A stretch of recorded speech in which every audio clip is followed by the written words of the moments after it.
So it's checking yourself and not involving your child in your own opinions of their other parent. I think it's one of the best gifts you can give to your children. I know my mom did that for me while my father couldn't. I'm so grateful that my mom was the sane one, and that's made all the difference in my life. What you did there, though, that's a perfect example. And I'm really glad that you gave that, because it's an example of not only just checking yourself, but what you're doing is you're giving Bella, I don't know if I should say her name, but giving You your can say her daughter, name. okay, sorry. It's giving her an opportunity to really realize that it's a safe space for her to vent a little bit about her dad. And you're not going to get on this bandwagon with her and ride that train on the fast way because rah, rah, Bella finally agrees with me. And now we can complain about his tardiness all the time. You just provided that space, and you provided a solution or another way to look at, you know what, he's doing the best he can today. This is what he's doing today.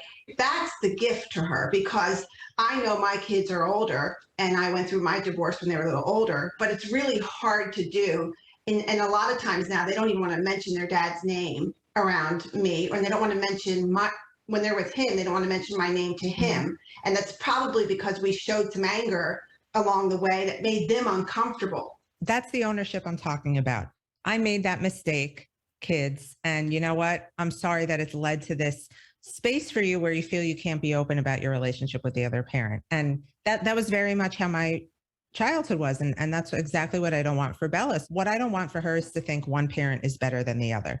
Of course, like as a mom, you're like, oh, she loves me more. That's great. But it's also not healthy. And if the tables were turned, I wouldn't like that very much. So I literally turn it around and say, you know how mommy sometimes can't get to gymnastics on time because of X, Y, and Z? It's the same thing. Like I have to, for every complaint she might want to come to me about her other parent, I have to show her that I'm just as imperfect.